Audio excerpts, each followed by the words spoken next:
Hola, ¿cómo están? Espero que muy bien, espero que su familia, sus seres queridos también se encuentren eh, sanos y salvos, ¿ya? Cuídense harto. Hoy día comenzaremos con el tema de aclaramiento de dientes vitales y desvitales. Vamos a partir con una breve introducción sobre la temática y después vamos a profundizar en otras dos fases, la fase 2 y 3. Uno, en el aclaramiento de dientes vitales desde la perspectiva más clínica y también en una tercera fase de la perspectiva también más orientada a la clínica de los dientes desvitales. Obviamente esto es solo un proceso de introducción, no significa que ustedes queden competentes para realizar aclaramiento de cualquier tipo de paciente. Se requiere de una educación continua y probablemente de una formación de postítulo para poder hacer esto de manera más responsable. El aclaramiento dentario es un poco lo que ustedes ven en pantalla, ¿cierto? Ahí tenemos un caso antes y después.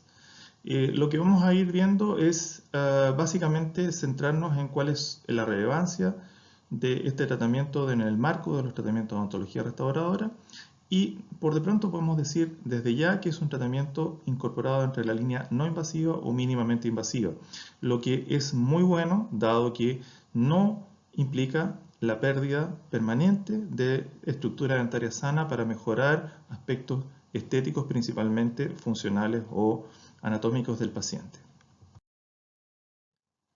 En el, en el caso que ustedes ven en la imagen superior izquierda, ¿cierto? Tenemos dos dientes que están decolorados.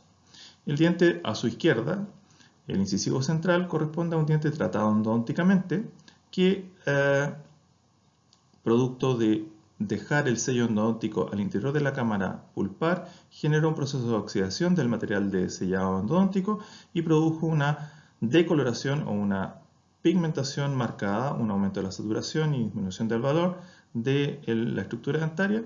Y este diente además posee una restauración de clase 4 de Black en el ángulo mesial, que está hecha con un material muy antiguo que se corresponde a una resina de macropartícula que hoy ya no se utiliza.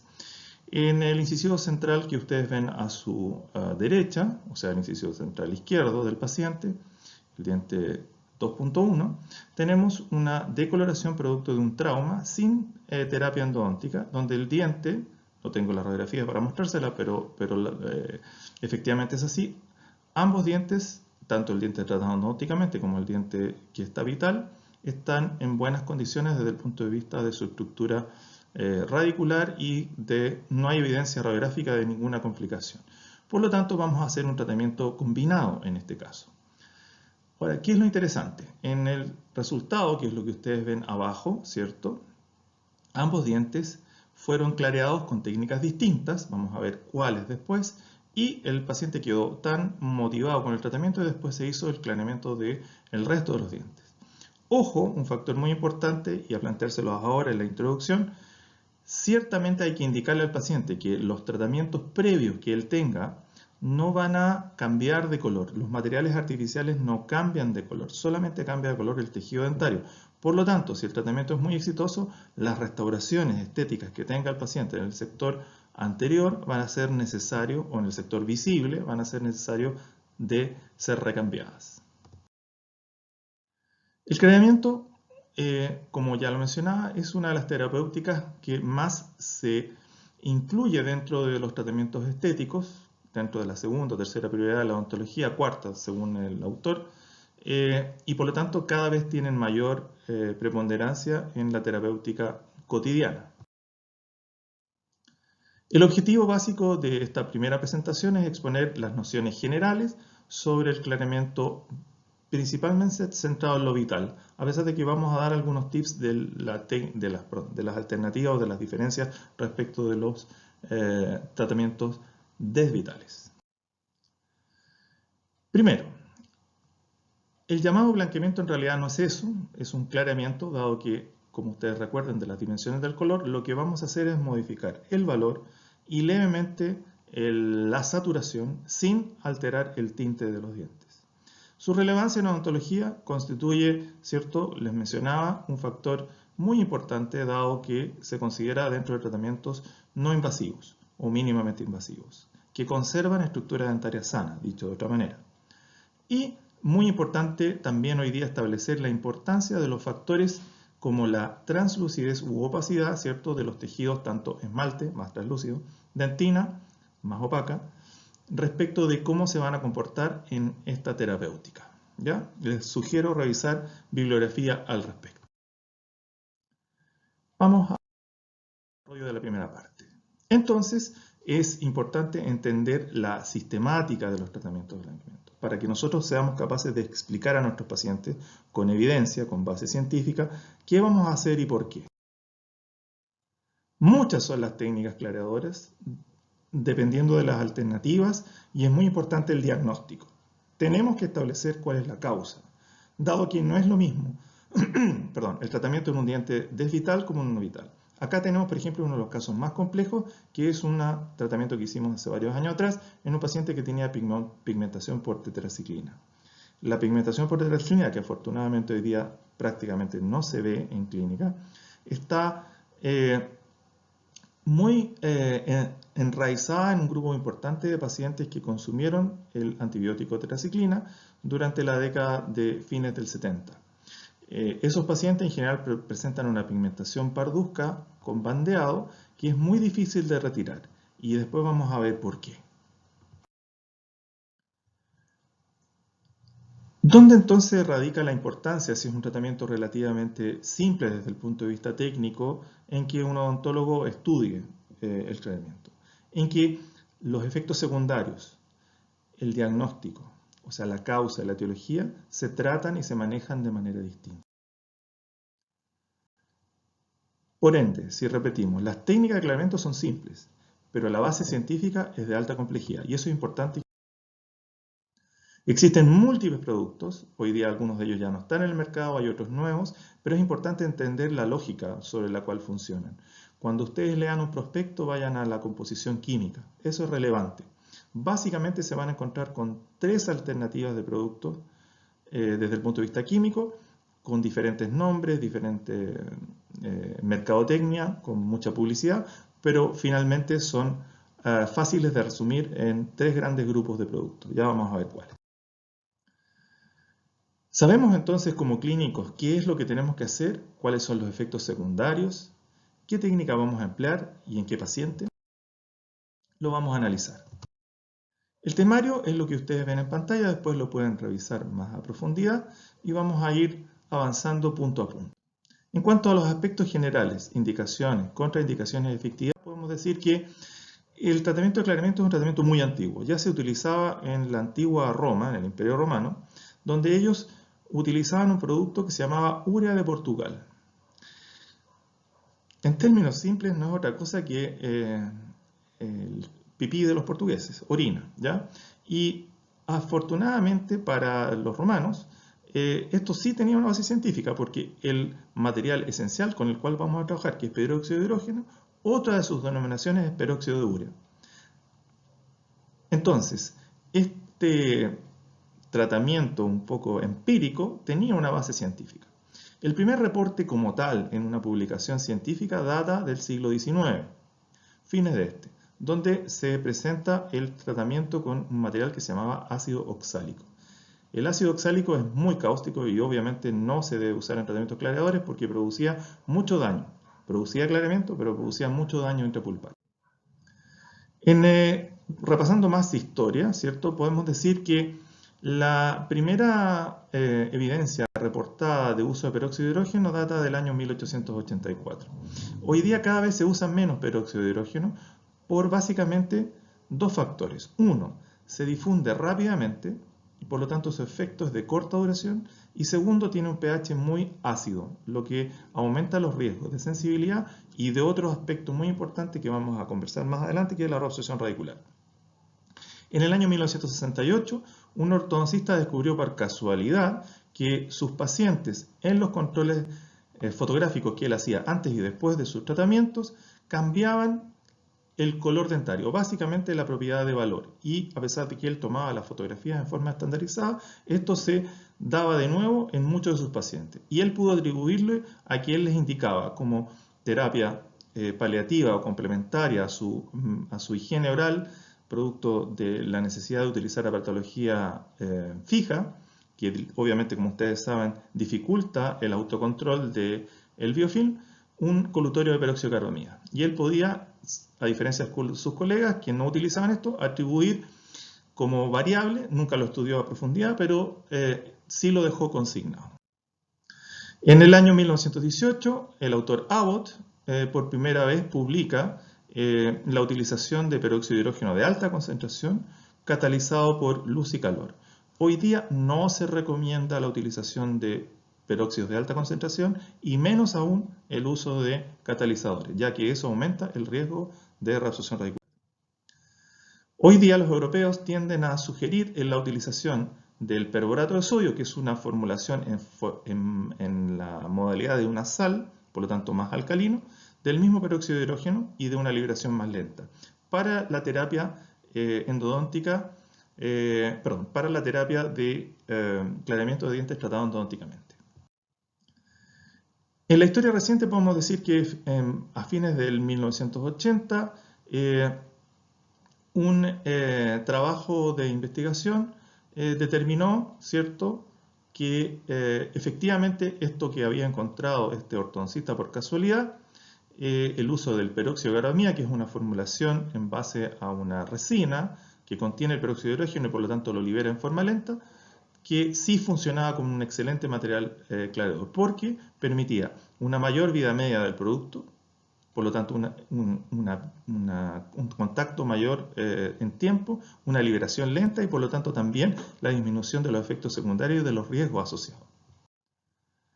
En el año 1986 la compañía 3M compra una empresa que se llamaba Omni Internacional y se queda con la patente del peróxido de hidrógeno, perdón, el peróxido de carbamida al 10%. ¿Ya? Que hoy día es uno de los materiales que sigue utilizándose con mayor frecuencia en el tratamiento clareador. ¿Por qué consideramos que el tratamiento clareador es importante para la práctica cotidiana? Porque es un tratamiento dentro de la línea de lo no invasivo, nos permite motivar a nuestros pacientes para mejorar su autocuidado de salud bucal. Al ver el paciente los resultados, tiende a, en forma automática, lo recomendemos nosotros o no, o se motiva más aún para hacer un buen autocuidado. Y lo otro, que también se estimula a mejorar su perfil odontológico, incorporando a veces otros tratamientos con nosotros o con otros colegas. ¿Cuáles son las causas que determinan el cambio de color de un diente? Los pigmentos pueden ser de origen intrínseco, ¿cierto? Es decir, desde un agente que ingresa desde el interior del tejido dentario a través del flujo que ingresa por tanto el foramen apical como por el ligamento periodontal y además a través de la exposición de la estructura dentaria a los pigmentos que vienen desde la alimentación, por ejemplo, ¿cierto? Por lo tanto, hablamos de los pigmentos naturales, ¿cierto? Como por ejemplo los que vienen del alimento y algunas causas iatrogénicas, como por ejemplo lo que nosotros hacemos al dejar el sellado endodóntico dentro de la cámara pulpar y que después este material se oxide y genere una pigmentación del diente tratado endodónticamente. Las indicaciones van a depender ciertamente de si la pigmentación, de las indicaciones de la terapéutica y cómo vamos a hacer el tratamiento van a depender mucho de si es un pigmento extrínseco o intrínseco y si este pigmento está unido al tejido dentario o está libre dentro del tejido dentario. Aquí presentamos una clasificación que hicimos junto a la Rocío Daviú, hoy día colega, hace varios años atrás, donde establecimos que los pigmentos podían venir desde el exterior y fijarse en el exterior, y podían venir de vía externa, pero fijarse al interior del tejido dentario. Y por otra parte, transformarse en pigmentos internos a través de venir desde el interior del órgano pulpar o desde el periodonto y fijarse en el interior del tejido, pero sin unión al tejido dentario, y aquellos, los más difíciles de eliminar, que son los que tienen unión al tejido dentario. Dentro de ellos, como les mencionaba, las pigmentaciones por teraciclina. Dado que la teraciclina lo que hace es sustituir al calcio durante la formación del diente y en vez de formarse un cristal de hidroxiapatita, se forma un cristal de tetraapatita, que desde el punto de vista funcional y anatómico son exactamente iguales, El único inconveniente es que la tetraciclina, al estar expuesta a la luz ultravioleta, se oxida y genera un pigmento de color marrón. Esta clasificación considero que es muy relevante que la recuerden y la tengan, porque les va a permitir saber ciertas características de los pigmentos que los van a orientar en la terapéutica. Les recuerdo que probablemente será una de las cosas que evaluemos cuando hagamos el proceso de calificación de estas actividades. Dentro de las contraindicaciones, hoy día se reconocen básicamente dos. Uno es la sensibilidad cervical preexistente. Es muy importante manejar, primero conocer y segundo manejar la sensibilidad del paciente antes del tratamiento clareador, dado que lo más probable es que este se exacerbe durante el tratamiento, ¿ya? Si bien la sensibilidad desaparece posterior al tratamiento, puede ser muy marcada si el paciente ya tenía sensibilidad previa, incluso a veces obligando a la suspensión del tratamiento o a la detención de este. Existen hoy día tratamientos que incorporan desensibilizantes, pero antes de elegirlo tenemos que conocer esto. Otro aspecto que consideramos relevante es que un paciente que no tiene un adecuado control de biofilm no merece un tratamiento estético. Por lo tanto, es una contraindicación hacer un tratamiento clareador en un paciente que no tiene buen control de biofilm. Primero debe mejorar su control de biofilm y luego pensar en tratamiento estético. Vamos a la parte del proceso y el funcionamiento. La tinción, que algunos llaman cromóforos, son pigmentos absorbidos, como les decía, ya sea desde la superficie o desde el interior, con o sin fijación a la estructura dentaria. Generalmente los con fijación a la estructura dentaria vienen desde el interior, ¿ya? Y el tratamiento lo que consiste es en, al difundir el material, el peróxido ya disociado, en la estructura dentaria, genera básicamente dos acciones. Una de oxidación, ¿cierto?, que corresponde a atacar la partícula, porque de hecho la molécula de peróxido tiene una afinidad por el pigmento, tiende a buscarlo, si podemos llamarlo así. Y la otra es lo que se llama un fraccionamiento, o sea, existe una oxidación de la partícula y además el peróxido funciona como una tijera o un cuchillo, corta las partículas de pigmento haciéndolas de menor tamaño. Es decir, al oxidarlas, o sea, hacerlas menos saturadas o aumentarles su valor y además fraccionarlas, ese efecto combinado genera una percepción por parte del paciente y del resto que los miramos de que los pigmentos ya no están presentes en la estructura, ¿ya? La mejor forma de explicar esto es el carbón. Cuando ustedes colocan el carbón en la parrilla, este está negro. Al producirse el proceso de oxidorreducción de la quema del carbón, el carbón se torna blanco y además se torna liviano. Así podemos explicar cómo funciona el efecto sobre las partículas del peróxido en los cromóforos. Esto no sería factible si no hubiésemos considerado como ya una evidencia certera, ¿cierto?, que el esmalte es una estructura semipermeable que permite el paso, dependiendo del peso molecular, o sea, del tamaño de la partícula, entre las sustancias interprismáticas.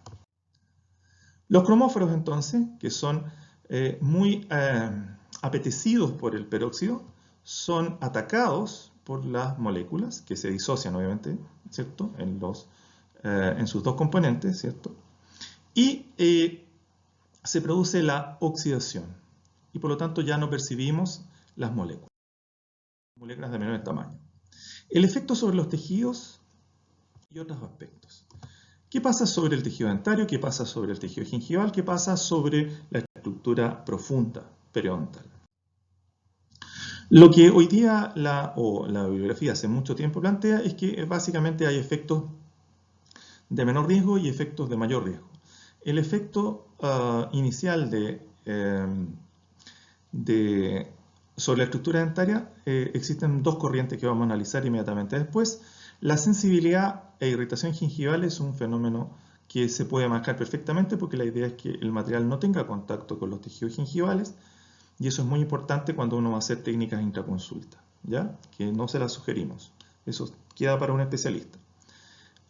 Y lo otro es el efecto sobre la adhesión de los biomateriales dentales. Sabemos que todos los biomateriales adhesivos funcionan en base a polimerización y la polimerización debe ser en anaerobiosis. Cuando ustedes clarean un diente, este diente queda hiperoxigenado, por lo tanto se recomienda esperar una semana a 10 días después de terminado el tratamiento clareador para hacer restauraciones adhesivas. El efecto más riesgoso, afortunadamente menos frecuente, es la reabsorción radicular. Y vamos a conversar un poquito más a profundidad también sobre eso. Respecto de lo que planteamos, los efectos sobre los tejidos dentarios y principalmente sobre el esmalte. Existen dos corrientes de pensamiento. Una que plantea que existe un debilitamiento del esmalte, mal entendido así, y otro que plantea que no existe un debilitamiento. Lo que plantean autores como Haywood es que no existe en sus papers, no existe debilitamiento del esmalte subsuperficial dado de los productos clareadores. Eso se contraponía con la lectura que se hacía de los trabajos de Perdigao y su grupo, que decían que había una alteración del esmalte. Pero ojo que alteración no es debilitamiento. Por lo tanto, ambos autores tenían razón. Se produce una alteración del esmalte subsuperficial. Se desmineraliza. Pero al remineralizarse, que la remineralización es desordenada, y esa desmineralización siempre es desordenada, no se produce una zona de menor resistencia. Es una zona desordenada desde el punto de vista de la microfotografía, pero que tiene una resistencia igual o incluso mayor, si estamos utilizando fluoruro, que el tejido dentario natural. El riesgo menos frecuente, afortunadamente, pero más peligroso y más difícil de manejar, es la reabsorción radicular. Aquí vemos un caso de un diente tratado endodónticamente, que es donde se presentan todos los casos reportados, y generalmente esto está asociado a, o se cree, a pesar de que todavía no está bien claro cómo es el mecanismo y cuál es la causa esencial, que habría un cambio de pH en la zona del periodonto, que determinaría que las células defensivas del cuerpo reaccionen a este cambio de pH. Para eso utilizamos el protocolo o el planteamiento de Neuwald, que Neuwald dice que existen 4 alternativas, como ustedes ven en pantalla, de terminación entre esmalte y cemento. La primera de la izquierda, la segunda de izquierda a derecha y la última de izquierda a derecha son sellados. Pero existe un 14 a 12, dependiendo de la publicación, 12 a 14% de la población que tiene un defecto en la unión amelo-cementaria, donde hay una brecha. En esas zonas, si nosotros hacemos, en esos dientes, que es imposible saberlo a priori, habría que hacerle un análisis histológico a todos los pacientes. Si nosotros hacemos un blanqueamiento desvital, o sea, colocamos peróxido al interior de la estructura dentaria, este perfunde con mucha más facilidad, difunde con mucha facilidad hacia la zona del ligamento periodontal. Y eso haría que la célula del cuerpo estaño se active y, producto de ese cambio de pH, de ese aumento de la acidez, se produzca un error autoinmune y la célula defensiva entienda la estructura dentaria como ajena y proceda a tratar de destruirla. ¿Cuánto dura y cómo podemos conservar y qué cuidados tenemos que tener respecto a un clareamiento? En general, la duración hablamos de 3 a 5 años. ¿Ya? La publicidad van a encontrar que plantea hacer retratamientos con más frecuencia. Nosotros no lo sugerimos. En cuanto a la necesidad de retratamiento, en general se habla de una semana de tratamiento cada 3 años. Eso sería muy conservador y muy recomendable. Es decir, reiterar la terapia, que normalmente dura 4 semanas, ya vamos a ver a profundidad aquello, a una semana de retratamiento una vez cada 3 años. La edema de inicio, nosotros la hemos ido difiriendo, esperamos al cierre completo apical y a la maduración del tejido dentario, idealmente después de los 14 años. Y el paciente requiere de controles periódicos para asegurarnos, sobre todo en el caso de los desvitales, que no haya evidencia de reabsorción radicular, ya que la reabsorción radicular se presenta de manera asintomática en sus primeras etapas. Ahora, ¿qué materiales usar y cómo? En general vamos a hablar de una tetrada. Primero vamos a tratar como una triada y después vamos a incorporar otro factor, que nos van a dar seguridad respecto de un clareamiento, principalmente en el caso de los dientes vitales, pero eso también es aplicable a los desvitales. Primero, la menor concentración de producto posible, es decir, la menor concentración de peróxido en los componentes que nosotros utilicemos. Hay mucha evidencia que establece que la utilización de productos de alta concentración obtiene los mismos resultados que un tratamiento de baja concentración, lo único que el tratamiento de baja concentración requiere de mayor cantidad de tiempo. Por lo tanto, tenemos que utilizar los productos de menor concentración. ¿Ya? Luego, ¿cierto? Es importante establecer que dentro de los cuidados sugeridos está adicionalmente lo que les acabo de mencionar, después vamos a profundizar más en él, una entrevista adecuada y una evaluación del paciente para establecer su expectativa y su estado psicológico. Una muy buena preparación del paciente respecto de su autocuidado. La selección adecuada respecto del origen y la técnica que queremos utilizar. Y volvemos a la triada, ¿cierto? Una baja concentración, ojalá al más alto pH, o sea, lo más alcalino posible. No utilizar catalizadores y aquí se adiciona una cuarta patita, que se las vamos a preguntar también en las evaluaciones, que es la menor cantidad de tiempo posible. Menor concentración al mayor pH, sin catalizadores y por el menor tiempo posible. La preparación de los dientes vitales de vitales es distinta, pero cada uno de ellos requiere. La neutralización es muy importante, sobre todo en el caso de los dientes desvitales, para disminuir el exceso de peróxido, por lo tanto la acidez al interior del tejido dentario una vez terminada la etapa clínica de consecución de un color adecuado. La etapa de estabilización, que generalmente se hace con materiales a base de fluoruros, y los controles periódicos. Dentro de los biomateriales tenemos muchas alternativas, pero químicamente tenemos básicamente tres productos: el peróxido de hidrógeno, el perborato de sodio y el peróxido de carbamida. Para los dientes desvitales, hoy día recomendamos principalmente el peróxido de carbamida y el perborato de sodio. Y para los dientes vitales, utilizar principalmente peróxidos de hidrógeno de baja concentración y peróxidos de carbamida. Dentro de las técnicas y sugerencias clínicas, ya en esta primera etapa, ¿cierto?, tenemos distintos tipos de técnicas para aclaramiento o blanqueamiento. Recordemos que ya no vamos a hablar de blanqueamiento. Algunas para vitales, otras para desvitales, aquellas que se usan en consulta, aquellas que son de tipo ambulatorio y la combinación de técnicas en consulta con ambulatoria. Nosotros recomendamos básicamente las ambulatorias y las combinadas. ¿Cuál va a ser el procedimiento preoperatorio, el intraoperatorio y el postoperatorio? Cada uno con sus etapas muy marcadas. Las técnicas para vitales se recomienda muchísimo la técnica ambulatoria. Esa es la que les vamos a enseñar en la etapa o en la fase 2 de esta actividad, ¿ya? Y para ello, peróxidos de hidrógeno de baja concentración, como les mencioné, o peróxidos de carbamida. Y ojalá sin catalizadores.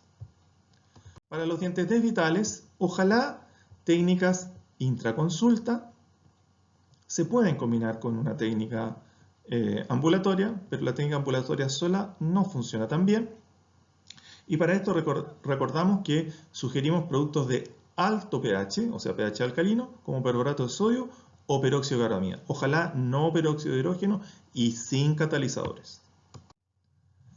Las técnicas de intraconsulta son muy llamativas, son muy publicitadas, pero la verdad es que no hay evidencia que reporte que tengan mejores resultados. Solamente nos permite utilizar elementos y equipamiento que se ven muy bonitos, muy científicos, pero que no tienen mucha evidencia que los respalda para plantear diferencias significativas.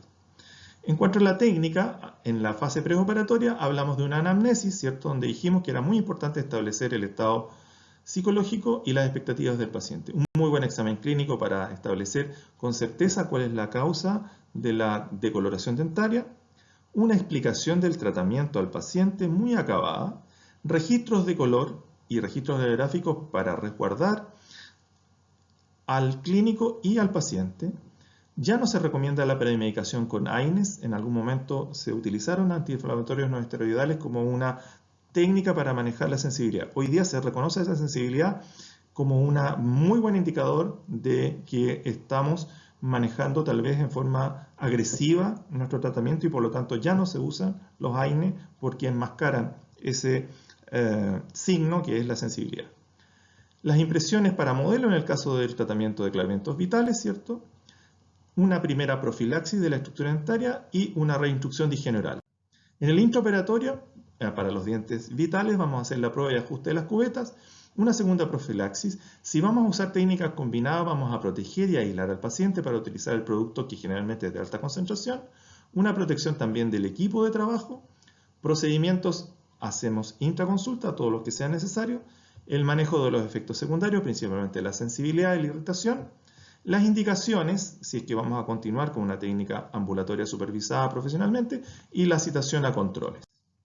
En cuanto al postoperatorio, cuando ya estamos terminando el tratamiento, el registro del cambio de color para que el paciente perciba las diferencias respecto de las fotos iniciales, neutralización para disminuir la concentración de oxígeno y de acidez en el tejido dentario, el manejo de los efectos secundarios si persistieran, las indicaciones para esterilización que generalmente se lo indicamos a todos los pacientes dado que esto permite aumentar la vida útil del tratamiento, es decir, los resultados se preservan en el tiempo si utilizamos algún tipo de producto que contenga una concentración alta de fluoruros. Citaciones a controles y otras terapias complementarias como por ejemplo el recambio de las restauraciones si fuera necesario. El registro de color, ¿cierto? Siempre tenemos que hacerlo de alguna manera y un muy buen parámetro para tener una evidencia de cambio es tomar las fotografías con un muestrario, por ejemplo el Vita clásico, al lado de nuestro paciente. Pero para poder tomar una buena relación del cambio de color se sugiere utilizar el muestrario Vita en el ordenamiento que está en la parte superior, porque ese es el ordenamiento en función de el valor, a diferencia de el ordenamiento por matiz, que es lo que habitualmente está en la escala Vita clásica en forma de fábrica. Entonces, hemos hablado de las bases y es muy importante establecer el tipo de pigmentación, ¿cierto? En el primer caso tenemos un antes y un después de un diente, primer caso a la izquierda arriba, tenemos un cambio antes y después de un diente tratado endodonticamente, ¿cierto? O sea, un clareamiento desvital. En la segunda imagen tenemos un tratamiento muy complejo que es el manejo de una pigmentación de los bordes incisales o del borde incisal de un diente vital, ¿cierto? En las otras fotografías tenemos el caso de un clareamiento vital para una boca completa, mostrando solamente el segmento anterior, y después tenemos el caso de un diente pigmentado que está vital y que es clareamiento de diente único, que tal vez sea una de las técnicas más difíciles de realizar. Como sumario podemos decir que dentro del marco de la odontología restauradora y conservadora estética tenemos el tratamiento de clareamiento como una alternativa dentro del marco de lo no invasivo, ¿cierto? Dentro de los aspectos fundamentales del clareamiento tenemos que establecer cómo funciona, poder ser capaces de explicar el funcionamiento y la química a nuestros pacientes, los fundamentos básicos de la técnica doméstica supervisada profesionalmente, ¿cierto? Que implican el preoperatorio, el intraoperatorio y el postoperatorio con sus etapas, la sistemática, por lo tanto, y para recordar, ¿cierto? Importante hacer una revisión de las patologías y las alteraciones que modifican el color dentario, recuperen sus apuntes de otros módulos de disciplinas previas, los biomateriales dentales, estudiar las formulaciones de todos los productos que hay en el mercado, no basta con los nombres de fantasía, hay que conocer la química, ¿cierto? ¿Qué componentes tienen? La técnica vital supervisada profesionalmente, ¿cierto? Que la vamos a ver con más profundidad, y les sugerimos revisar el texto de Baratieri sobre clareamiento que está disponible en muchos sitios web. Muchas gracias. Volvemos con la fase 2 y 3, que es la parte clínica después de tanto el clareamiento vital como desvital.